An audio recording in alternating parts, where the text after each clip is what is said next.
नमस्कार, आप देख रहे हैं न्यूज स्टेट उत्तर प्रदेश उत्तराखंड और मैं हूं आपके साथ आशिमा त्यागी। बुलेटिन की शुरुआत करेंगे बड़ी खबर के साथ। दिल्ली से बड़ी खबर, दिल्ली हिंसा पर फोरेंसिक टीम पहुंची। तो बता दें कि जहांगीरपुरी मस्जिद के पास घरों की फोटोग्राफी जो है जारी की गई है। घरों की छतों पर की जाएगी फोरेंसिक टीम। तो हिंसा के लिए बाहर से भी कुछ लोग आए, पुलिस की तरफ से दावा किया जा रहा है। तो लोकल इनपुट से लोगों की पहचान जो है वो की जा रही है, जिन्होंने इस तरह का अराजक माहौल यहाँ पर फैलाया था। तो जांच लगातार जारी है, कई लोगों की अब तक गिरफ्तारी हो चुकी है। तो दिल्ली हिंसा पर यह बड़ा अपडेट सामने आ रहा है। फोरेंसिक टीम पहुंची जहांगीरपुरी। तो मस्जिद के पास घरों की फोटोग्राफी जारी की जाएगी। बता दें कि घरों की छतों पर भी जाएगी फोरेंसिक टीम और हर एक चीज पर पड़ताल यहां पर की जाएगी। तो हिंसा के लिए बाहर से भी कुछ लोग आए हैं, ये पुलिस की तरफ से कहा जा रहा है। तो लोकल इनपुट से लोगों की जो पहचान है वो की जा रही है, जिन्होंने इस माहौल को बिगाड़ा है। तो हनुमान जयंती के शोभा यात्रा के दौरान यहाँ पर दो पक्ष पहले विवाद हुआ और उसके बाद विवाद हिंसक झड़प में तब्दील हो गया। माहौल यहाँ पर खराब हुआ और उत्तर प्रदेश तक जो है हाई अलर्ट जारी कर दिया गया। और अब इसी मामले में लगातार दिल्ली पुलिस सजगता से कार्रवाई कर रही है। कल भी कई गिरफ्तारी यहाँ पर की जा चुकी है और अब फोरेंसिक टीम जहांगीरपुरी पहुंची है। तो हिंसा के लिए बाहर से कुछ लोग भी आए, ये पुलिस की तरफ से अभी तक की जांच में सामने आया और जिनकी पहचान की जा रही है। तो वहीं दिल्ली हिंसा का ये मामला अब सुप्रीम कोर्ट पहुंच चुका है। वकील अमृतपाल सिंह खालसा ने इस मामले में याचिका दायर की है। निष्पक्ष जांच के लिए टीम गठित करने की अपील सीजेआई एनवी रमन्ना के समक्ष ये पत्र याचिका दायर की। तो बड़ी जानकारी आपको दे रहे हैं, दिल्ली हिंसा पर लगातार अपडेट सामने आ रहा है। जहां फोरेंसिक टीम जहांगीरपुर पहुंची है, तो वही दिल्ली हिंसा का मामला अब सुप्रीम कोर्ट रुक कर गया है। वकील अमृतपाल सिंह खालसा ने याचिका इस संदर्भ में जारी की है। निष्पक्ष जांच की मांग इस याचिका के जरिए तो निष्पक्ष जांच के लिए टीम गठित करने की अपील यहाँ पर सीजेआई एनवी रमन्ना के समक्ष दायर की पत्र याचिका, जिसमें इन तमाम बातों का जिक्र अमृतपाल सिंह की तरफ से। तो दिल्ली में जिस तरह से हिंसा भड़की, उसके बाद लगातार जो है दिल्ली पुलिस भी इस पूरे मामले में कार्रवाई करते नजर आ रही है। कई लोगों की गिरफ्तारी हुई, कुछ लोगों को हिरासत में लिया गया। पूछताछ और जिस तरह से पूछताछ में निकलकर चीजें सामने आ रही है, उसमें पुलिस ने यह भी दावा किया कि कुछ लोग बाहर से आए, जिन्होंने इस माहौल को बिगाड़ा और अब सुप्रीम कोर्ट में ये पूरा मामला पहुंच गया है। तो बता दें कि दिल्ली के जहांगीरपुरी में शोभा यात्रा निकालने के दौरान बवाल हुआ और बवाल बढ़ा और दंगे में बदल गया। लेकिन दिल्ली से सटे यूपी में इस दंगे की आंच नहीं पहुंच सकी, वो भी तब जब जहां गाजियाबाद और नोएडा जैसे शहरों में भी हनुमान जयंती पर शोभा यात्रा निकल रही थी। इसके पीछे की वजह रही सीएम योगी की सख्ती, जिसकी वजह से पुलिस ने पहले से ही सड़कों पर मोर्चा संभाला हुआ था।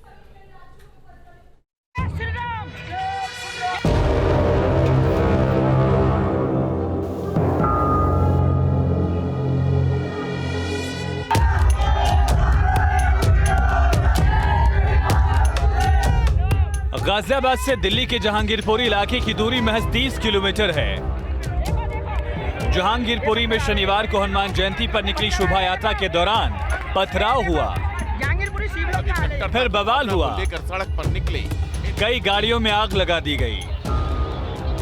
लेकिन मजाल है कि इस दंगे की आंच यूपी पर पड़ जाए। गाजियाबाद या फिर नोएडा में किसी दंगाई की हिम्मत नहीं हुई कि वो एक पत्थर तक फेंक दे। 30 किलोमीटर दूरी पर मौजूद गाजियाबाद या फिर नोएडा में इस दंगे की जरा सी भी आंच नहीं पड़ी।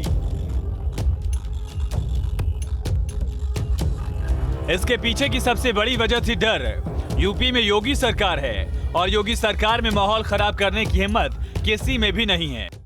हनुमान जन्मोत्सव का जो जश्न है वो यहाँ पर शोभा यात्रा निकाल कर मनाया जा रहा है और आप देख सकते हैं काफी संख्या में जो बजरंग दल के कार्यकर्ता हैं, जो यहाँ के लोकल स्थानीय लोग हैं, वो यहाँ पर पहुंचे हैं। दरअसल दंगों की खबर लगते ही यूपी सरकार अलर्ट हो गई थी। सरकार के अलर्ट होते ही पुलिस ने दिल्ली से सटे इलाकों में सड़कों पर उतरकर सख्ती बढ़ा दी। ये तस्वीरें गाजियाबाद के लोनी की हैं।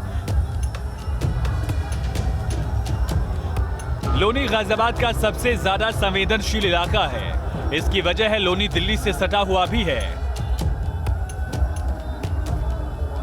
सीए एनआरसी के मुद्दे पर जब दिल्ली में दंगा हुआ था, उन दंगों की चिंगारी लोनी तक भी पहुंची थी और यही वजह है कि इस बार जिला प्रशासन किसी भी तरह की कोई भी लापरवाही बरतना नहीं चाहता। इस समय हम दिल्ली से सटे हुए गाजियाबाद के लोनी में मौजूद हैं। दरअसल लोनी भी अति संवेदनशील हिस्सा माना जाता है और पिछली बार जब सीए एनआरसी को लेकर दिल्ली में दंगा हुआ था, उस दंगे की आंच लोनी तक पहुंची थी। यही वजह है कि लोनी अति संवेदनशील है और इसी को ध्यान में रखते हुए बड़ी संख्या में पुलिस फोर्स को लोनी के अंदर डिप्लॉय किया गया है। इस समय हम लोनी तिराहे पर मौजूद हैं और तस्वीरें आप देखेंगे तो पीएसी बल के साथ साथ बड़ी संख्या में पुलिस फोर्स को लोनी के अंदर तैनात किया गया है। दरअसल यूपी सरकार को पहले ही इनपुट मिल गया था कि माहौल खराब करने की कोशिश हो सकती है। इसकी वजह से यूपी पुलिस पहले से ही अलर्ट पर थी। खासकर दिल्ली से सटे नोएडा और गाजियाबाद में पुलिस ने गश्त बढ़ा दी थी। वहीं दिल्ली में दंगों की खबर लगते ही पुलिस और अलर्ट हो गई। सोशल मीडिया पर खास निगरानी रखी जाने लगी। हिंसा फैलाने वाले लोगों के साथ सख्ती से निपटा जाए। सोशल मीडिया पर भी जो लोग अफवाहें फैला रहे हैं, इस बात का भी खासा ध्यान रखा जा रहा है और उन लोगों पर भी सख्त कार्रवाई के निर्देश दिए गए हैं। गाजियाबाद में आईजी, एडीजी, तमाम बड़े प्रशासनिक अधिकारी डेरा जमाए हुए हैं। मॉनिटरिंग हमारी पूरी 24 घंटे यहाँ चलती रहती है। कोई भी गलत सूचना जैसे ही आता है, हम फैक्ट चेक हैंडल से उसको डिनाई करते हैं और ऐसे लोग जो कि रूमर फैलाते हैं उनके विरुद्ध कार्रवाई भी करते हैं। तो हमारी सोशल मीडिया टीम भी लगातार अलर्ट मोड में है और हम लोग चीज़ों को देख रहे हैं, मॉनिटर कर रहे हैं और ये सुनिश्चित कराया जाएगा कि लोगों के सहयोग से और हमारी इसके अतिरिक्त जो डिजिटल वॉलंटियर्स हैं उनको भी हम लोगों ने एक्टिव किया है कि कहीं भी अगर किसी तरह की कोई सूचना मिलती है तो वो पुलिस के साथ शेयर करें और हम लोग उस पर इमीडिएटली रिस्पॉन्ड करेंगे।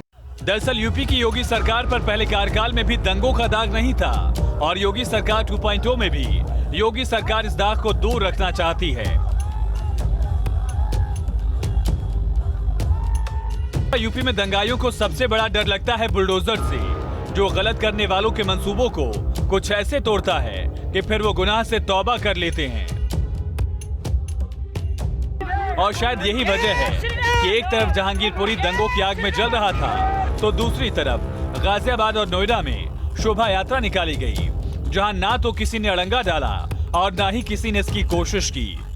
यहाँ पर शासन के पूर्व से ही निर्देश हैं कि परंपरागत तरीके से सभी त्यौहार पूरे हर्षोल्लास के साथ मनाए जाते हैं और हम लोग आगे भी आने वाले त्यौहार जो परंपरागत तरीके से होते हैं पूरी हर्षोल्लास से मनाया जाएगा तथा ये सुनिश्चित कराया जाएगा कि समाज के सभी वर्ग मिलके पर्व त्यौहार मनाएं और इसमें हम लोग समाज के व्यक्तियों का, धर्म गुरुओं का और सभी विशिष्ट व्यक्तियों का हम सहयोग लेते हैं। दिल्ली में हनुमान जयंती पर हुए पथराव के बाद अयोध्या के हनुमानगढ़ी मंदिर की सुरक्षा बढ़ा दी गई है। इसके अलावा उत्तर प्रदेश में सभी हनुमान मंदिरों को लेकर हाई अलर्ट जारी किया गया। मेरठ, बुलंदशहर, हापुड़, बरेली, बागपत, फतेहपुर समेत यूपी के कई जिलों में पुलिस को सतर्कता बरतने के निर्देश दिए गए हैं। Team news state.